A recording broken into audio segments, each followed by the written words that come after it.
inteiro, homens e mulheres já estiveram se vestindo em o que é considerado roupas do outro gênero, provavelmente desde quando os seres humanos inventaram a roupa. Mas por volta do final do século XVI, foi quando o termo drag foi utilizado pela primeira vez em peças de teatro isabelino, onde homens atuavam por mulheres, já que a atuação era uma atividade proibida para elas.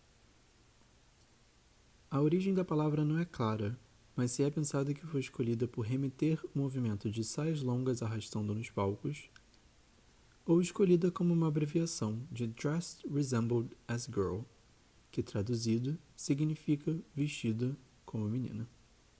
A atuação feminina feita por homens era encontrada tanto no Ocidente como no Oriente, em peças de teatro kabuki, no Japão.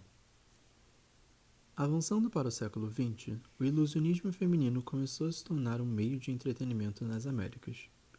Nos Estados Unidos, durante a Era da Lei Seca, período em que o consumo de bebidas alcoólicas foi banido nacionalmente nos anos 20, performances de ilusão eram feitas em cabarés e casas de show ilegais, pois assim como as bebidas alcoólicas, o ato de se travestir também era ilegal. Assim, criando um espaço onde pessoas podiam beber e se expressar à vontade nesse mundo oculto. Nessa época, era muito popular o canto ao vivo, a comédia e apresentações de burlesque.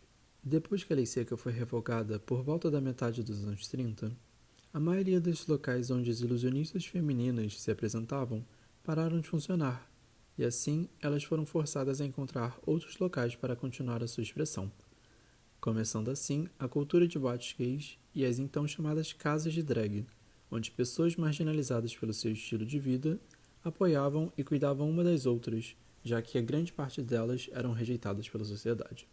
Sofrendo opressão pelo governo que efetivamente ilegalizava qualquer ato que não se correspondia ao padrão cis heteronormativo, boates geralmente eram invadidas por policiais com o intuito de prender pessoas que lá se divertiam entre os seus. Porém, no final dos anos 60, uma rebelião em uma boate chamada Stonewall Inn, em Nova York, é acreditada por ter liderado o movimento de liberação gay nos Estados Unidos. A rebelião contra as invasões policiais durou cerca de 6 dias e, por consequência, um ano depois, em 1970, aconteceu a primeira parada gay em Nova York e em outras cidades norte-americanas. Nos anos 90, o hit musical Supermodel e o Better Work trouxe ao mainstream a drag RuPaul. RuPaul, que já havia aparecido como convidado em alguns shows de TV, teve sua fama alavancada graças à sua música e rapidamente encantou o público com seu charme e maneira de se comunicar, cheia de espírito, graça e inteligência. RuPaul teve seu próprio talk show em 1996 e em 2009 criou a mundialmente famosa competição e reality show RuPaul's Drag Race. Paralelamente, no Brasil, a cultura antes chamada de transformista teve uma história parecida com a norte-americana.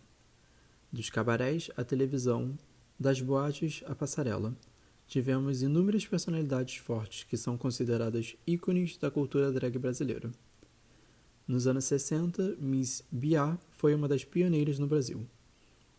Nos anos 80, durante uma competição de transformistas no programa de Silvio Santos, tivemos a presença, como jurada, de uma das primeiras mulheres a se envolverem no exagero de uma drag queen, a Elke Maravilha. Nos anos 90, tivemos Márcia Pantera mostrando toda sua exuberância nas passarelas e Vera Verão trazendo seu humor e carisma para a televisão. Já nos anos 2000, festas e boates de drag tornaram-se parte do entretenimento noturno, e hoje em dia a arte drag popularizou-se em muitos meios, como a música, cinema, redes sociais, moda, entre outros. Nomes como Pablo Vittar e Glória Groove trazem um pouco da arte drag para os charts musicais. Um dos feitos mais notáveis atuais foi a presença das mesmas, juntas com Bianca Della Fancy e Halessia, como capa da revista Vogue Brasil, de outubro de 2020.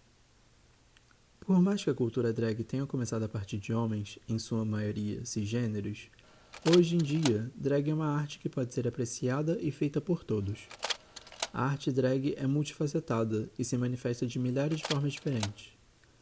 Drag é exagero, drag é político, drag é glamour. Drag é desafiador. Drag é a prova de que a arte sempre esteve dentro de nós. Basta um pouco de paixão e coragem para descobri-la.